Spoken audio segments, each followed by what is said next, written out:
Hello and welcome back to the Money Bear Podcast. This is your host, Chloe Bear Money Coach, also known as Chloe Daniels, but better known as Chloe Bear Money Coach. And this is the podcast where we get pretty bare about our finances. We get down and dirty and we talk about the real shit. But first I have to ramble for a bit and then I'll give you a money tip. And then we will talk to our friend Josh, who's going to tell us about his personal finance journey and how he was able to take a little mini retirement. He's taken some mini retirements along the way. But first, a little life update. I have exciting news that I don't feel like I'm really ready to share, but let's just say I have met someone. That's what we'll call it. And things are going really well. It is someone I already knew, and I'm very excited. I'm very cautiously optimistic. And I'm also just like ready to put in some good work to make it like a really great thing. That's like all I feel comfortable sharing at this point. But I'm very stoked for it. And I know you guys will want to hear all the details and see photos and all that stuff, but I promise you I will share that as soon as it makes sense. Because the thing is, I don't want to put pressure on it. I don't want to put pressure on anything until I know for sure it's like a real thing and it's going to like continue. And I feel like that's what I do a lot is like I tell everyone in my stratosphere who the person is, what we're going to do, that he's going to be my husband, all these things. And then I like lock myself into this belief because I don't want to be wrong. Because I feel stupid every time I'm wrong. I feel dumb, like, oh, I fell in love again. I did this again. This is like, when are you going to learn? When are you going to just like round up those feelings and stop just falling and thinking you're in love when you're not? I don't want that. I don't want that kind of like attention or pressure. So I'm just giving you like a little appetizer for whenever I do decide to come out with some more information. So that's what's been going on in my life. And I'm trying to like talk about it in a way that I'm not really talking about it, but I'm kind of talking about it. But I'm stoked. So we will see. There are a lot of logistical things that will come into play. And but mostly I'm just excited. So sorry to give you guys like a teaser of like sort of telling you, but not really telling you. But I promise you will hear more soon. So, for this week's money tip, I want to talk about, investing with a small amount of money.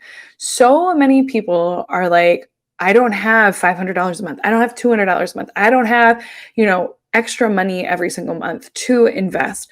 And so they don't think it's worth it. I want you to know that it absolutely is worth it because the thing is, you're going to, number one, get into the habit of doing it. You know it's important. And if you're starting now, it's going to be a lot easier for you to do more later as long as you start now because you're getting into the habit. You're recognizing that it's important. You're eventually going to see the growth depending on what you invest in. And it's becoming part of what you do. It's becoming part of the behaviors that you have.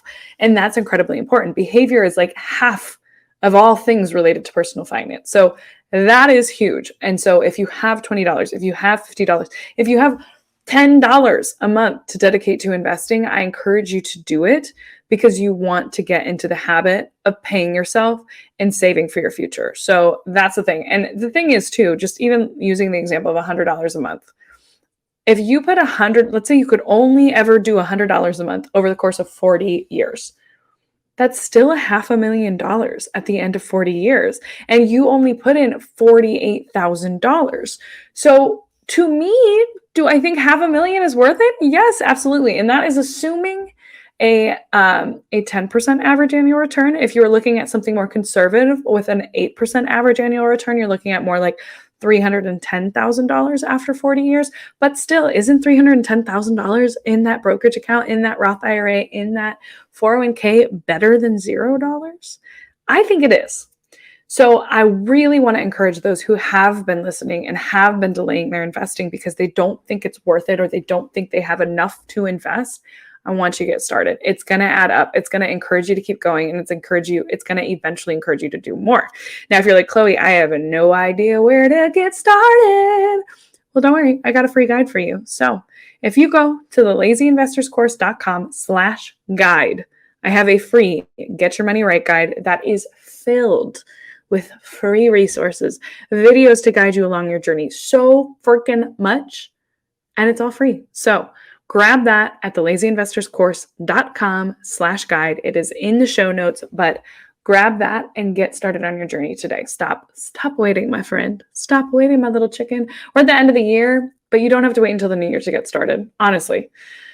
And honestly, I feel like getting started now is going to give you even more confidence that you will actually stick to your goals in the new year. So I hope that helps. But anyway, let's get to this week's episode. We're going to bring on Josh, who's going to talk about his journey into partial retirement and what he did to get there. But before we do that, be sure to rate, review, and subscribe. It helps us grow, and we really, really appreciate it when you do. And we love seeing those reviews. So get that done, and we'll get to this week's episode.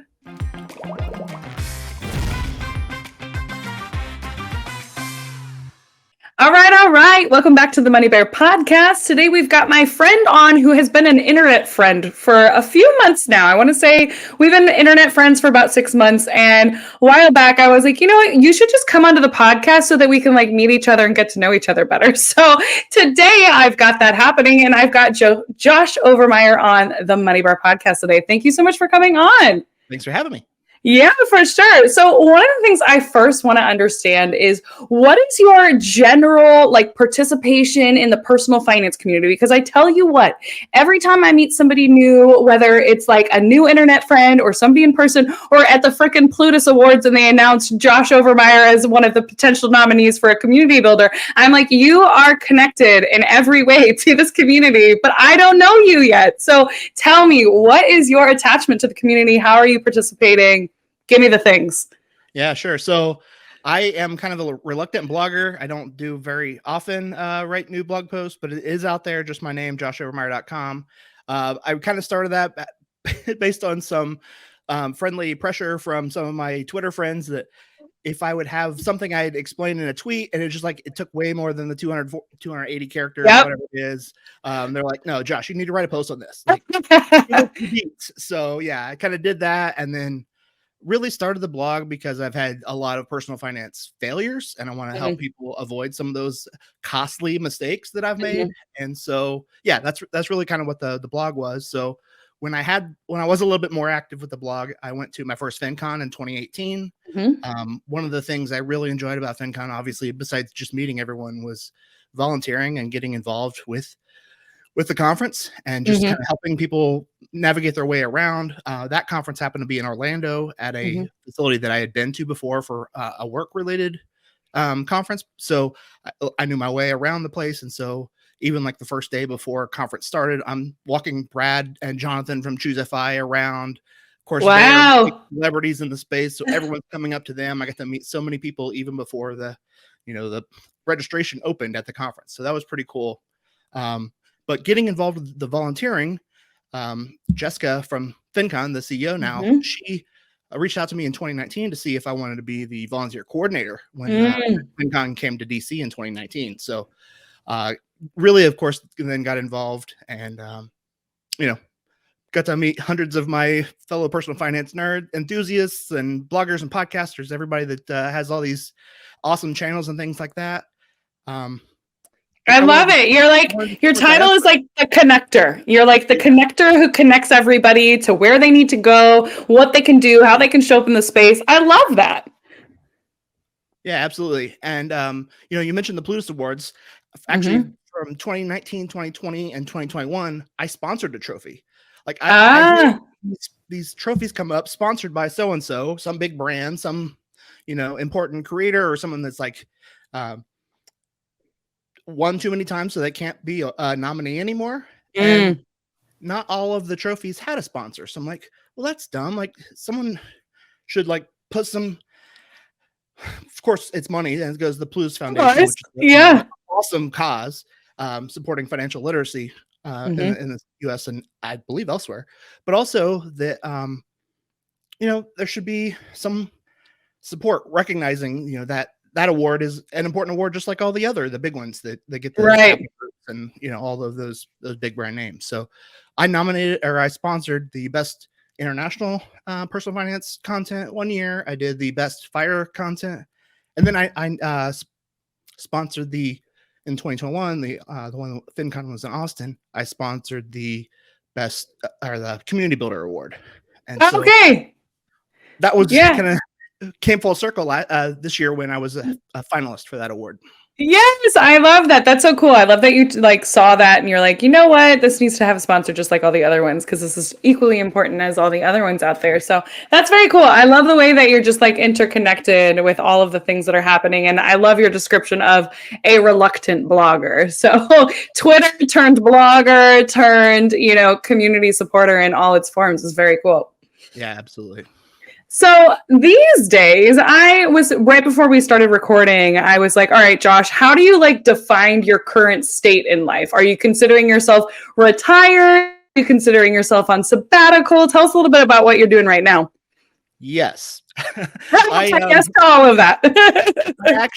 I use a lot of these terms interchangeably, talking to my friends in the personal finance and fire community, but I'm either on a sabbatical, which is unpaid because I did quit my job, or I'm on a mini retirement or semi-retired, a career pivot, possibly. I worked my whole career in state and local government, mostly in emergency management, which floods and hurricanes are kind of my thing. Unfortunately, that does tend to burn someone out. And I definitely hit that really during 2020 when, that all you did was work, right? Right. There wasn't any fun to accompany, the tough stuff. So stacked cash during 2020 when I wasn't spending anything and used that as sort of an opportunity fund for this. It's been about a year and a half now, and it's going to continue at least through the end of this year. But this mini retirement, just kind of taking some time away from me, rather than just nose to the grindstone just to get this finish line where whatever. So right. And I feel like that's one of the criticisms that we do hear about financial independence retire early is that you are just putting your nose to the grindstone for some people 10 plus years, 10 years, 15 years, 20 years, where you're like putting your life on hold in order to reach the finish line that we don't even know if we're going to get to. So I love that you're like, you know what, I'm going to incorporate some of I feel like the pioneers are the ones who like really termed the like slow mini retirements along the way and things like that. And you've been doing it for a year and a half. That's so freaking cool. Did you ever think you'd be able to do something like that? Well, so I did get a little bit of a taste of it, kind of jumping, I guess, into the middle of my financial story. Back in 2009 to 2011, it was the Great Recession. I had lost my job down here in Florida. So even though I had a house here and I had a mortgage to continue to pay, I moved back home with my parents from age 26 to 28. And so I was up in Indiana, where I grew up, working, and it was a decent job, but it only paid $11 an hour. That's, that was enough to keep the mortgage current and not a whole lot else. But I had a couple periods of unemployment both before and after I found that job. So around a year of unemployment in total. So I did get a little bit of fun employment, even though I really had no money to spend and travel and do all the fun things I get to do now. So it was kind of a little teaser, except the broke version. Yeah, the broke version of like forced fun employment and then now having the option to be like, well, I'm so financially like ahead that I can take a break. So for you, kind of what has been your financial journey over the years? We've dove into what your current situation is, the middle road, but what even got you into personal finance and made you realize this is something that I'm interested in and like maybe I even want to retire early or take these kind of sabbaticals someday? Yeah. So I guess starting out of college, I was the first in my family to go to college, graduate from college. I had done an internship that was part of my required program between my junior and senior year. Impressed them enough that they created a position for me when I graduated. So coming out of school, I already had a job lined up. I moved back down here to Florida. Job was going well. Inside of a year from graduation, I bought this house. Thought I was doing everything right. Right. You graduate on time, get a job, buy a house, like checking off all these milestones. That is the order of operations. Yeah. And then the Great Recession happened. And I had a residential burglary in August of 2008. I had, job loss in July of 2009. And I still had this mortgage and this house to pay for all by myself, single guy, never had even a roommate. I did have a couple part-time roommates. Like I mentioned the internship program. When I did it, I basically came away from the whole summer with $20 in my pocket because of how expensive it was to live here on a short-term basis. So I was offering up my spare bedroom to other college interns, after me, just Mhm. kind of help them out a little bit. Did that 3 times, but yeah. So lost the job, moved back to home to Indiana. Already mentioned that part, and so living on that $11 an hour for like a year and a half in that job, Mhm. I knew how lean I could live. So Mhm. when I got a job back down here in 2011, started 2012, like, ooh, a big $20 an hour job. Like I felt rich. I felt like Yeah. I could save and make sure I was never in that financial position again where I had to move back in with mom and dad in my 30s because I couldn't afford, to keep the bills paid and the lights on. Mhm. Mhm. Um, Around that time is when I started reading like the Yahoo Money forums. I Mm. stumbled upon Budgets Are Sexy. And then, of course, Jay Money, the founder of Budgets Are Sexy, also founded Rockstar Finance. And Mhm. so when he started sharing the best of the blogs all around the internet, I dove in, head first, made friends with all these people because I'm commenting on their blogs. We befriend each other on Twitter and Instagram and Facebook. And then finally got to meet some of those folks, when I started going to the FinCons and the Camp Fives, and Jillian Johnsrud had an event in Montana, flew out there for that. Just really dove in, head first, all in. Yeah, and once you like meet your money people, I mean, gosh, it's so easy to feel so quickly connected to like money nerds because we all, even though we're all very different human beings, we get it. We're like, we get that there are trade-offs in life that we need to make in order to live the life that we really want. We nerd out on the same topics and like everybody's got their different flavors. So what would you say your flavor is? Like, are you a super frugal person? Are you more like, I'm going to make as much money as I possibly can and invest the crap out of it and live the life I want? Like, what's your flavor of personal finance for yourself? Yeah, so I mean, I was all in on fire. Like I said, I probably got burned out on it, just saving too much. Mhm. The last 3 years that I worked, I probably saved right around 58% of every dollar that I earned. So, Dang, that's pretty high savings rate, and doesn't for leave me a lot sure. for the fun in life. Except I did get really big into the travel hacking, so I was Mhm. taking like long weekends and trips all over the place on points. But other than that, kind of saving just about as much as I could. Mhm. In those years, maxed out my 457 because I worked in in local government and state government Mhm. before that. I maxed out my Roth IRA. All those things that are preached in the fire community Yeah. to get yourself ahead and get that financial foundation in place to continue to grow, even though I'm now not working. The money is Yep. doing the work that a paycheck might otherwise do, but I'm just taking some time off for me. So Yeah, isn't that wild when you discover the power of investing? Like, was the first blog that you looked at, you said was Budgets Are Sexy? yeah, Jay Yeah. Money, one of his like claims to fame is he was sharing his net worth update every month. Mhm. He did it for like 10 or 11 years. Kind of stopped after he hit a million in net Mhm. worth, but just watching how much could change, both good and bad. Life is lumpy, but to see the trend over time and just keeping up with his story, I'm like, oh yeah, I need to start tracking as well. So it was in January of 2015, I tracked, and my net worth at that time was 62,400 on the dot. I was like, woohoo! It's I'm above zero, positive. right? Yeah, yeah. Because at that time, I guess I had already paid off my student loans just maybe a year or so earlier, but I had a car loan at that time, and of course the house, the mortgage. So Mhm. between that house price had fallen, and I had a mortgage on it, but some money's already sucked away in retirement accounts. Yeah. The starting point for me was 62,000, or at least the start of my tracking journey. But just keeping track over the years, like January of 2016, up 14,000. That's Like, it amazing. doesn't seem like a lot now, but that was a huge amount, That's huge. Yeah, you know, put away, absolutely. yeah, exactly. And then by 2017, it was a 50,000 increase. And so it's like this momentum just kept continuing to build, and I wanted to save more. And so that's Yeah. when it really got me up into that 50+% savings rate. I definitely relate to that because I was never the type of person who was like into numbers. I studied English and Spanish in college, and I literally took logic to avoid having to do a math credit because I was just like, I don't want to do that. And if you had told me back then that now I would be somebody who's like obsessed with investing and money and learning how to like do anything in the personal finance space, I would have been like, you got the wrong person, that's for sure. But it's that like seeing the numbers and what they actually mean. And like if you just see the numbers and you see the network, but you don't know how that relates to like your retirement number or how that could impact how quickly you could reach that retirement number, it really doesn't mean anything. And so that power of like once you do start tracking and really understanding the questions, it's such a huge motivator, especially if you know why you're doing it.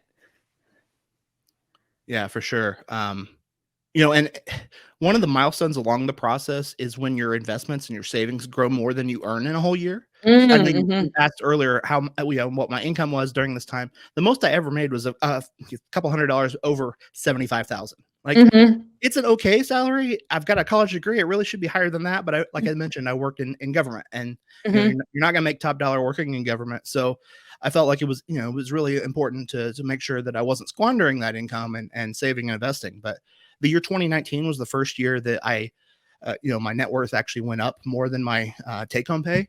I'm not going to count taxes in there and all that, just kind of the way that I had tracked, what was the bottom line on the paycheck versus how much my net worth went up. I'm like, this is awesome. Like, thank you, younger Josh, for saving for older Josh, because those dollars are doing the heavy lifting now. And, continue to do that through the years.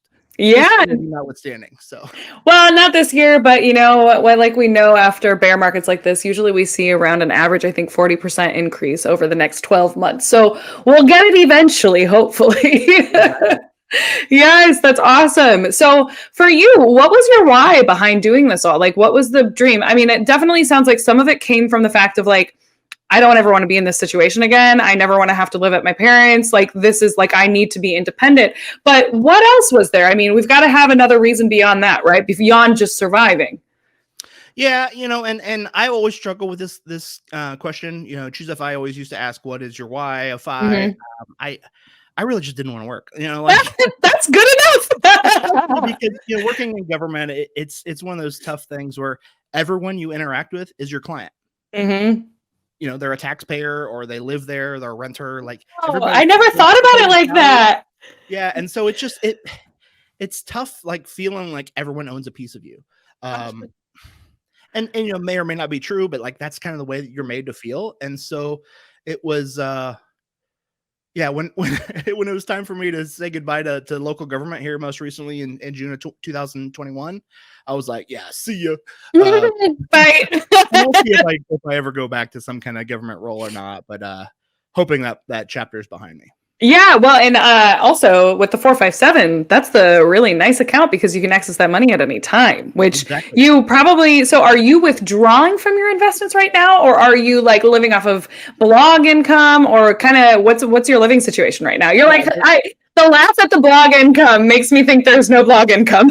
There is negative blog income. And that's fine. Like I said, I'm a reluctant blogger anyway. That's not what I started it for. I actually have withdrawn from the 457. So let me go back a little bit and explain what the 457 is for most of your listeners probably aren't familiar. For sure. It's a great account that nobody ever talks about. Yeah, it's pretty awesome. So it's like a 401k or like a 403b, same contribution limits, but it's for, generally it's like state and local government employees. In my case, I didn't have like an accompanying 403b, like I've heard some teachers or maybe hospital employees have, but this 457, the account originally, I believe, was for like police and firefighters, folks that are, they work in government. They are going to retire well before 59 and a half. Like those are the types of jobs that your body just can't hold out for that long. And so the account had to be accessible before traditional retirement age of 59 and a half or 65 or, what have you. And so somehow along the way, those plans got transferred around to or provided to all other government employees. And so I was a city planner and a floodplain manager. I'm sure terms that don't mean anything to anybody, but I worked in a town, 2 different counties in the state of Florida. So I had these 457 accounts, and I was putting money in, pre-tax, just like a 401k, a traditional 401k, but I don't have a 10% penalty for withdrawing, quote unquote, early, because there's no 59 and a half threshold that you have to pass before you can withdraw. Right. And that's like the only account, retirement account, other than like a Roth IRA, you can take out your contributions, but you still have the 59 and a half years old. The TSP, even, I'm pretty sure the TSP has an age limit as well, where you have to be 59 and a half years old. There are ways of getting around that. But I'm trying to think if there's any other like government retirement account that you can access early. I feel like it's just the 457. I believe so. Yeah. I mean, if you want to lump the HSA in there with Yeah. government retirement accounts, then yeah, of course, for qualified medical expenses, you can withdraw. But Right. Right. Yeah. other No, than you that, got, no. The well, and so 457 many. is an awesome creation. Truly, and so few people know what it is. And even like when they see like an option between a 403b or a 457, most of the time they don't realize number one, they could do both. Most of the time you can max out a 403b and a 457, but a lot of people don't know what the 4057 is, and they don't realize it's a better investment option because of the fact that you're able to access that money at any time. For you, with the 457, do they have like unlimited investing options, or is it kind of like a 401k where you have like 10-ish different options? Yeah, it was in the 10 or 15 options. Okay. General area. Some of them were good, some of them were bad or expensive, of course. Yeah. I generally just put into the like the S&P 500 like equivalent fund just for low expenses and good diversification. For sure. Awesome. I love that. So right now is your strategy 457 Roth IRA, anything else? I've got some traditional IRA just from kind of before I was really doing the math on what my taxes are going to be in retirement and things like that. And I've Mm-hmm. also done some Roth conversions during this Mm-hmm. time of low or no income. That's really one of the huge benefits of a minute retirement.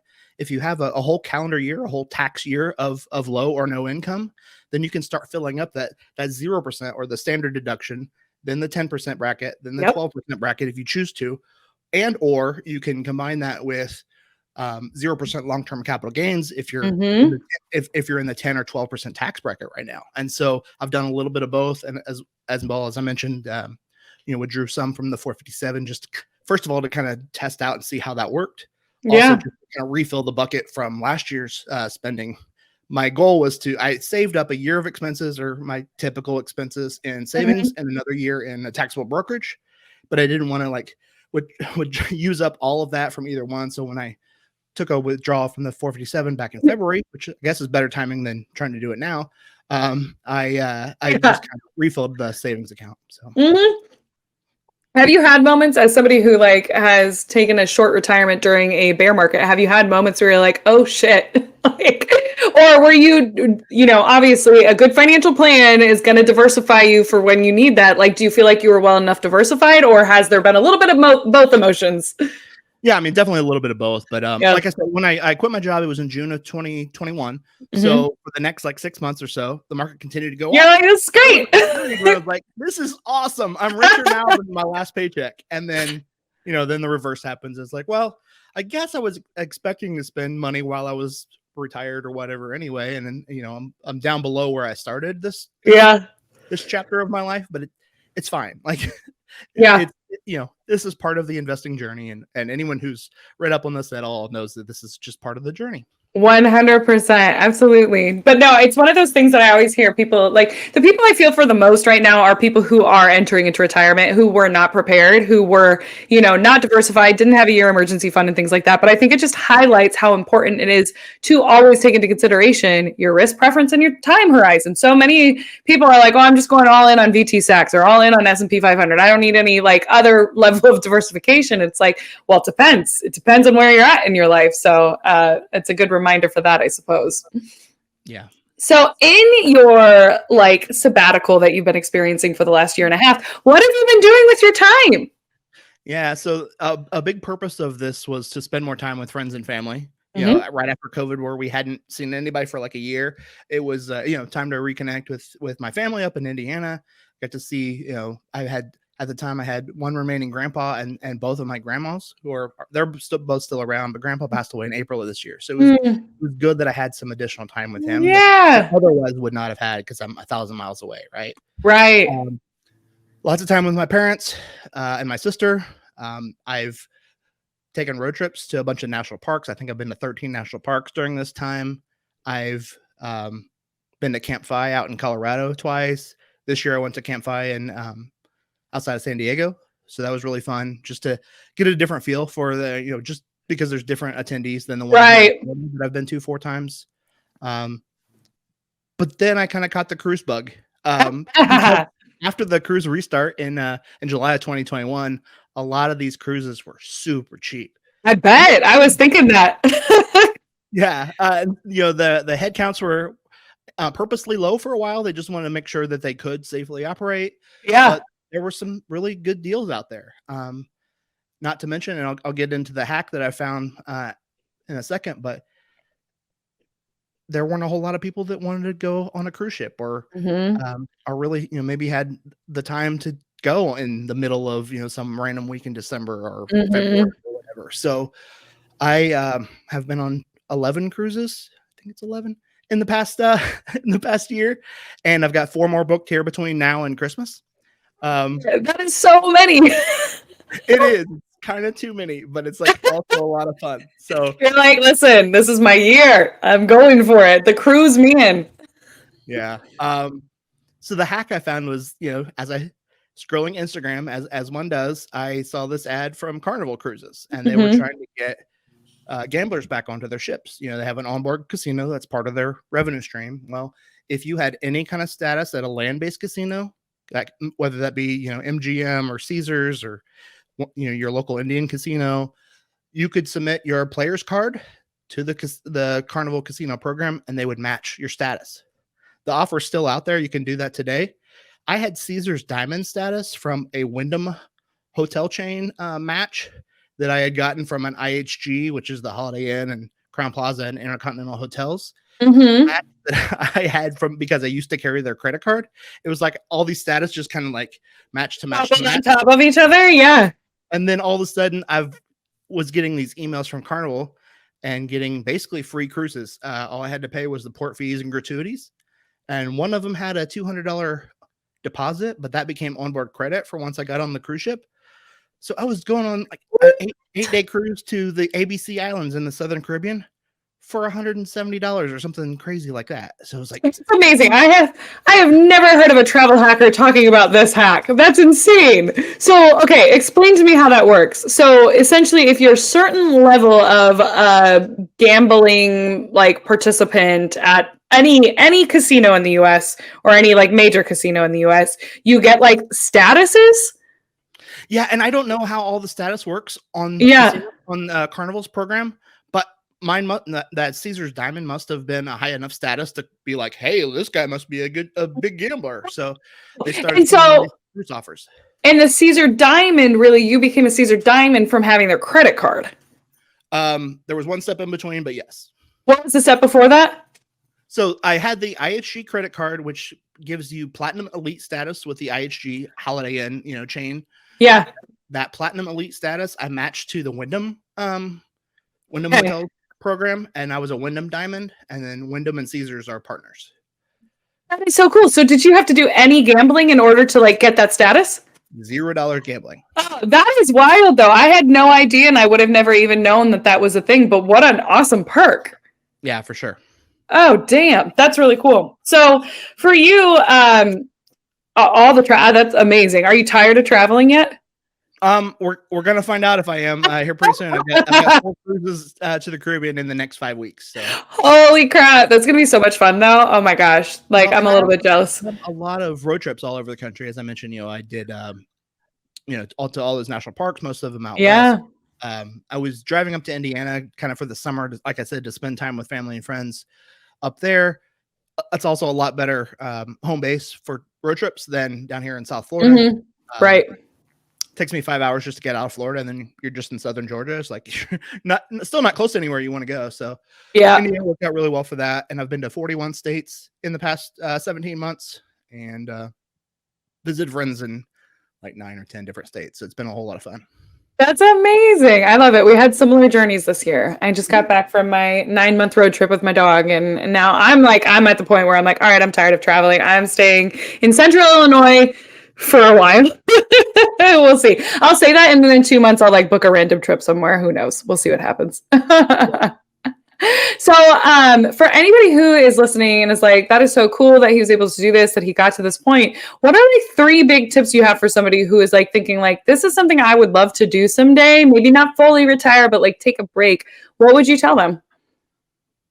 Yeah, so I did a blog post, one of those slow-fi interviews for you already mentioned the Pioneers. Mhm. So maybe I'll get you the link for that to put in the show notes. But Sure. definitely, make sure you're in a decent financial position. You don't want to have any high interest debt. Hopefully you've paid off student loans, because those bills are still going to be coming even if you're not working. Especially in a voluntary sense, like I am. Mhm. Um, have money put away for retirement. It's going to continue working for you while you take some time off to recuperate, to you know find yourself, whatever whatever your reasoning is for taking some time off from your career, you know um, trajectory or whatever. Um, Mhm. I would also recommend getting involved in travel hacking. I had not quite a million points to across various different programs to use as part of my travels, and so that's really helped to defray some of my costs. I'm not paying for hotels or flights and things like that very often, because I've got. Points? Holy crap. How long did you save up 1,000,000 points?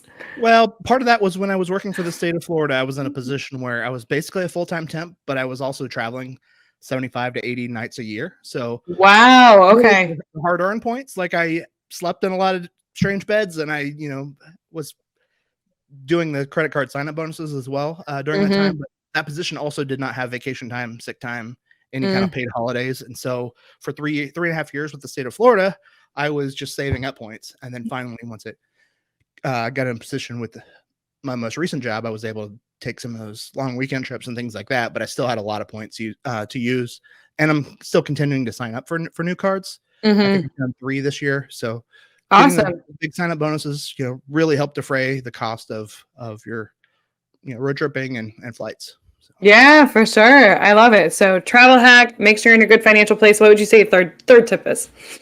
Thinking of it, I'll just mention we do have a travel hacking episode with Aunt Kara. So if you guys are yeah, listening to this and like that sounds good, we got Aunt Kara. So go scroll back a few. I can't remember when it was, but it was like a couple months ago. yeah, I listened to that one. That was great. Kara. She's the best. I love Kara. Yeah, I really don't know. And maybe it's as simple as, like, kind of having a idea of the things that you want to do during your Yeah. time off. But it's also like, you don't want to stress out and plan every minute detail of this time that's supposed to be relaxing and enjoyable anyway. So Yeah. It's very yeah, true. No, I love it because I mean it is. I think that especially when you are taking a break, you think you have to like cram a bajillion things into one session or one week. I think about that when people only have a couple weeks off and vacation a year, and it's like you're trying to cram every day off with stuff, and sometimes you just need a breather and to enjoy your life for a second. So, yeah, and I'm still I guilty of that when I travel. yeah, You just want to hit all the places and all the things while you're there. It's like, but I don't have to be anywhere right now. right. And it's like, well, me doing that is going to make me enjoy this less. So, like, let me do fewer things and enjoy the things that I do way more. Yeah. I think that's super important. So awesome. Well, I love it. And before I let you go, is there anything or anywhere that folks can follow you on? Is the blog still live? Tell us where folks can find you. Yeah, the blog is still live at joshovermeyer.com. I don't really post there very often, but keep an eye out. Maybe there will be some more. I've been asked by a lot of people to write out some of these cruise hacking Yeah. ideas I've come up with on my 11 cruises this year. I also been posting a lot more on Instagram, especially during the cruises and such. People love seeing those awesome travel reels and photos from the various different beautiful destinations that the cruise ships are taking me to. So For uh, sure. I that's love it. Overmyer Josh on Instagram. All right, awesome. So we'll put links to that down in the show notes. And then my final question for you before I let you go. This is a question I ask everybody. You've already listened to the podcast, so you know, but what is your very first money memory? Yeah, and so this one maybe not the very first money memory. I spent a lot of time thinking about this today, but this is one of those ones that really cemented in me. I don't know. It wasn't frugality, but it was maybe innovation or like thinking outside the Hmm. box. In fifth grade, I had a friend. He and I were saving the dimes from our lunch, and this will go back to let's say it would have been the late '80s or early '90s when I was in fifth grade. I school lunch was 90 cents. So I would go to school with $1 and I would have 10 cents left over. He and I put our 10 cents together and we wanted to, I don't know how we were going to do it, but we wanted to have pizza delivered for us for lunch someday. And the dimes were not adding up fast enough. So we got a little bit entrepreneurial and we found ways to make some money off of our classmates. We were selling fancy pencils that he had gotten somehow from like my another gosh. school he used to go to. We were taking markers and coloring the plain pink eraser on the cheap school pencils and selling those for a profit. It did eventually get us in trouble. I got threatened with being thrown off the student council for racketeering. I still don't know what racketeering Are you is. serious? I was like, I'm gonna have to Google that. I've heard the word before, but I couldn't tell you what it actually means. Exactly. I don't think I had some kind of elaborate illegal scheme going on. The school just didn't like that we were making money off of school supplies. Gosh, it's hilarious. Yeah, so that's one that has always stuck with me and maybe killed my entrepreneurial spirit a little bit.